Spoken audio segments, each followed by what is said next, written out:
നമ്മൾ income tax കൊടുക്കുന്നത് കുറയ്ക്കുന്നതിന് വേണ്ടിയിട്ട് നമ്മൾ ഒരുപാട് സ്കീമിലും അതുപോലെ LIC പോലുള്ളതിലൊക്കെ നമ്മൾ ജോയിൻ ചെയ്യാറുണ്ട് അല്ലേ. നമ്മൾ നോക്കാൻ പോകുന്നത് ഇപ്പോൾ നമ്മൾ ന്യൂ ടാക്സ് റെജിം സെലക്ട് ചെയ്യുകയാണെങ്കിലും നമ്മൾ ഓൾഡ് ടാക്സ് റെജിം സെലക്ട് ചെയ്യുകയാണെങ്കിലും നമുക്ക് ഏതെല്ലാം മെത്തേഡ് വഴി നമുക്ക് ടാക്സ് കുറയ്ക്കാം എന്നുള്ളതാണ്. നമുക്ക് ഓൾഡ് ടാക്സ് ആണെങ്കിൽ നമുക്ക് 18ഓളം സെക്ഷനുകൾ ഞാൻ പറയുന്നുണ്ട്. ന്യൂ ടാക്സ് സെലക്ട് ചെയ്യുന്നവർക്ക് 5ഓളം സെക്ഷനിൽ നമുക്ക് ടാക്സ് കുറയ്ക്കാനുള്ള ഓപ്ഷൻസ് ഉണ്ട്. നമുക്ക് ഓരോന്നോരോന്നായിട്ട് നോക്കാം. ഇവിടെ ആദ്യം നമ്മൾ ഹൗസിംഗ് ലോൺ എടുത്ത ആളുകൾ, അതായത് 1999 ശേഷം ഹൗസിംഗ് ലോൺ എടുത്ത ആളുകൾക്ക് അതിൽ നമ്മൾ അടയ്ക്കുന്ന എമൗണ്ടിലെ ഇൻട്രസ്റ്റ് ഭാഗത്ത് നമുക്ക് 2 ലക്ഷം രൂപ വരെ ക്ലെയിം, അതായത് സെക്ഷൻ 24B പ്രകാരമാണ് അത് വരുന്നത്. 2 ലക്ഷം രൂപ വരെയാണ് നമുക്ക് മാക്സിമം ഇൻട്രസ്റ്റ് പോർഷൻ നമുക്ക് ക്ലെയിം ചെയ്യാൻ സാധിക്കുക. നമ്മൾ നമ്മുടെ മുതലിലേക്ക്, അതായത് പ്രിൻസിപ്പൽ എമൗണ്ടിലേക്ക് അടയ്ക്കുന്നത് നമ്മൾ 80Cയിലാണ് കേട്ടോ കൊടുക്കേണ്ടത്. അതേപോലെ തന്നെ നമ്മൾ എന്തെങ്കിലും റിപ്പയറിംഗ് ആവശ്യത്തിന് വേണ്ടിയിട്ട് നമുക്ക് 30,000 രൂപ ക്ലെയിം ചെയ്യാൻ സാധിക്കും. ഇനി നമ്മൾ 1999 മുൻപേണ് നമ്മൾ ഹൗസിംഗ് ലോൺ എടുത്തിട്ടുണ്ടെന്നുണ്ടെങ്കിൽ നമുക്ക് ഒരു 30,000 രൂപ ക്ലെയിം ചെയ്യാൻ സാധിക്കും. അതേപോലെ തന്നെ നമ്മൾ വാടക ലെറ്റ് ഔട്ട് ആയിട്ട് നമ്മുടെ പ്രോപ്പർട്ടി ഉണ്ട്, അതിനുവേണ്ടി നമ്മൾ എത്ര രൂപയാണ് ചിലവാക്കുന്നതിലും അതിൻ്റെ ഫുൾ ഇൻട്രസ്റ്റ് പോർഷനും നമുക്കിതിൽ ഈ ഒരു സെക്ഷൻ 24Bയിൽ കാണിക്കാൻ സാധിക്കും. ഓക്കെ, ഇനി നമുക്ക് അടുത്ത 80C. ഇത് നമുക്ക് കോമൺ ആയിട്ട് നമുക്ക് എല്ലാവർക്കും അറിയുന്ന കാര്യങ്ങളാണ്. നമ്മൾ LIC, പ്രൊവിഡൻറ്റ് ഫണ്ട് തുടങ്ങിയ കുട്ടികളുടെ ട്യൂഷൻ ഫീസ് തുടങ്ങിയതൊക്കെ നമ്മൾ ഈ ഒരു ഏരിയയിലാണ് കാണിക്കുന്നത്. ഇവിടെയാണ് നമുക്ക് ഒരു LICയുടെ ആന്വിറ്റി പ്ലാൻ, നമ്മൾ പെൻഷൻ ആന്വിറ്റി പ്ലാനിലൊക്കെ നമ്മൾ ജോയിൻ ചെയ്തിട്ടുണ്ടെന്നുണ്ടെങ്കിൽ ആ എമൗണ്ടിൻ്റെ ഇതും നമുക്ക് 80Cയിൽ നമുക്ക് ഇവിടെ കാണിക്കാൻ സാധിക്കും. അതേപോലെ തന്നെ ഇതിൽ പെൻഷൻ സ്കീം, സെൻട്രൽ ഗവൺമെൻറ് നമ്മൾ ഏതെങ്കിലും പെൻഷൻ സ്കീമിൽ ജോയിൻ ചെയ്തിട്ടുണ്ടെങ്കിൽ അവരുടെ എംപ്ലോയർ കോൺട്രിബ്യൂഷൻ ആ ഒരു പെർസെൻറ്റേജ് നമുക്ക് ഇതിൽ നമുക്ക് കാണിക്കാൻ സാധിക്കും. 80CD1 എന്നുള്ളൊരു ഇതിൽ കാണിക്കാൻ പറ്റും. മാക്സിമം എമൗണ്ട് എന്ന് പറയുന്നത് നമുക്ക് 1.5 ലക്ഷം രൂപയാണ് ഈ ഒരു 80Cയിൽ കാണിക്കാൻ സാധിക്കുന്നത്. ഇനി 80CCD1B എന്ന് പറയുമ്പോൾ നമ്മൾ NPSൽ നമ്മൾ ഏതെങ്കിലും സാധാരണ ആളുകൾ നമ്മൾ ജോയിൻ ചെയ്യുന്നതാണ് NPS പെൻഷൻ സ്കീം.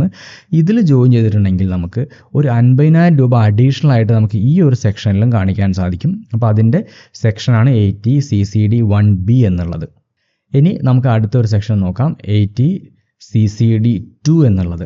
ഇത് നമ്മൾ സെൻട്രൽ ഗവൺമെൻറ്റോ അല്ലെങ്കിൽ സ്റ്റേറ്റ് ഗവൺമെൻറ് എംപ്ലോയീസിന് ഗവൺമെൻറ് അവരുടെ പെൻഷൻ സ്കീമിലേക്ക് അടയ്ക്കുന്ന തുക അത് നമുക്ക് ന്യൂ റെജിം ആണ് സെലക്ട് ചെയ്ത ആളുകൾക്കും നമുക്ക് ഈ ഒരു 80CCD2ൽ അതിൻ്റെ ഡിഡക്ഷൻ കാണിക്കാൻ പറ്റും. 10% നമ്മൾ സ്റ്റേറ്റ് ഗവൺമെൻറ് എംപ്ലോയീസിനും 14% നമ്മൾ സെൻട്രൽ ഗവൺമെൻറ് എംപ്ലോയീസിനും നമുക്ക് ഈ ഒരു സെക്ഷൻ കാണിക്കാൻ പറ്റും. അപ്പോൾ നമ്മൾ 2 റെജിം, ഓൾഡ് ആണെങ്കിലും ന്യൂ ആണെങ്കിലും നമുക്കിത് കാണിക്കാൻ സാധിക്കും. ഇനി അതേപോലെ തന്നെ 80CCH എന്നുള്ളത്, അതായത് നമ്മൾ അഗ്നിവീർ അല്ലെങ്കിൽ അഗ്നിപാത്തിൻ്റെ സ്കീമിൽ നമ്മൾ കോർപ്പസ് ഫണ്ടിലേക്ക്, അഗ്നിവീർ കോർപ്പസ് ഫണ്ടിലേക്ക് നമ്മൾ എമൗണ്ട് കൊടുത്തിട്ടുണ്ടെന്നുണ്ടെങ്കിൽ അപ്പോൾ അതും നമുക്ക് 80CCH എന്നുള്ള ഈ ഒരു കാറ്റഗറിയിൽ കാണിക്കാൻ സാധിക്കും.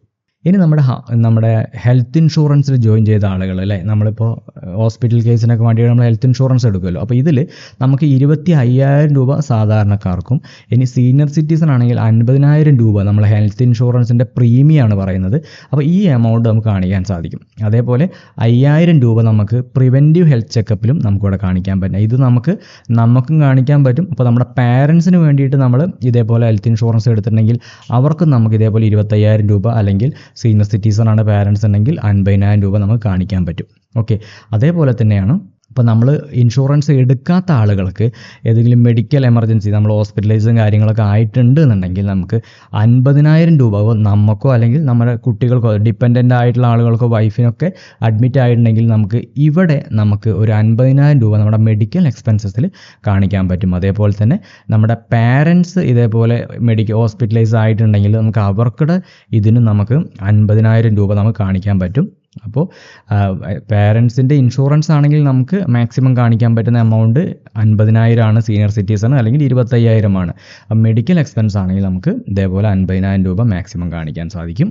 ഓക്കെ, ഇനി 80DD എന്ന് പറഞ്ഞാൽ നമുക്ക് 75,000 അല്ലെങ്കിൽ 1,25,000 രൂപ നമ്മുടെ ഡിപ്പെൻഡൻ്റ് ആയിട്ട് നമുക്കൊരാളുണ്ട്, അവരുടെ ഡിസേബിൾ ആയിട്ടൊരു ഡിപ്പെൻഡൻ്റ് നമുക്കുണ്ട്, അവർക്ക് വേണ്ടി നമ്മൾ എന്തെങ്കിലും മെഡിക്കലായിട്ട് നമ്മൾ എമർജൻസിക്ക് നമുക്ക് കാശ് ചിലവാക്കിയിട്ടുണ്ടെങ്കിൽ നമുക്ക് ഈ ഒരു തുക നമുക്ക് കാണിക്കാൻ പറ്റും 80DDയിൽ. നമ്മുടെ ഡിപ്പെൻഡൻറ്റിൻ്റെ കേസാണ്, നമുക്കൊരു ഡോക്ടർ സർട്ടിഫിക്കറ്റും കാര്യങ്ങളും ഇതിൽ കൂടെ അറ്റാച്ച് ചെയ്ത് കൊടുത്താൽ മതിയായിരിക്കും.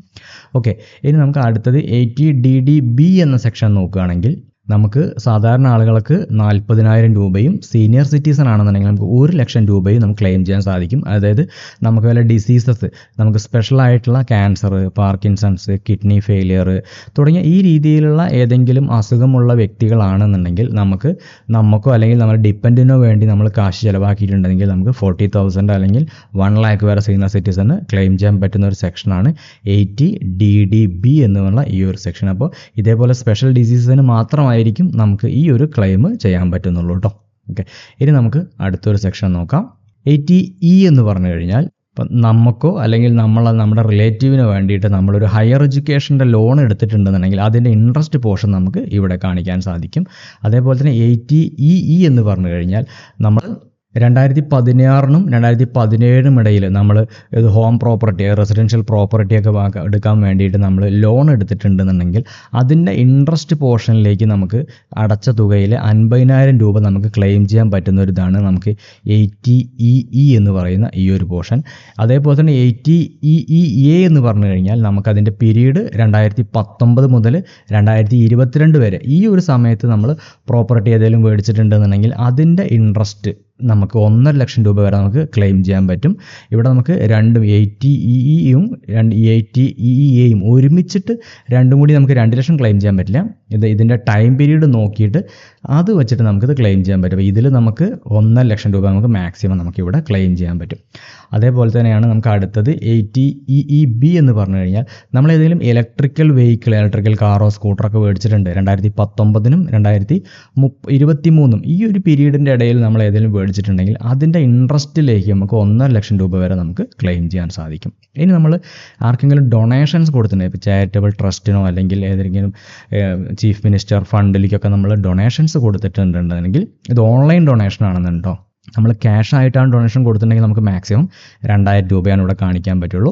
അതല്ല നമ്മൾ ഓൺലൈൻ ട്രാൻസാക്ഷൻ ആണ് കൊടുത്തിട്ടുണ്ടെങ്കിൽ നമ്മൾ ഈ കൊടുത്ത ആളുകളുടെ ഫുൾ ഡീറ്റെയിൽസ്, അവരുടെ പാൻ നമ്പറും അവരുടെ മറ്റ് ഡീറ്റെയിൽസ് എല്ലാം നമ്മളിവിടെ കൊടുക്കേണ്ടതായിട്ടുണ്ട്. അങ്ങനെ കൊടുക്കുകയാണെങ്കിൽ നമുക്ക് അതിൻ്റെ ചില കേസിൽ 50%, ചില കേസിൽ നമുക്ക് 100% നമുക്ക് കൊടുത്ത എമൗണ്ട് നമുക്ക് ഇവിടെ ഈ ഒരു 80Gയിൽ നമുക്ക് കിട്ടുന്നതായിരിക്കും.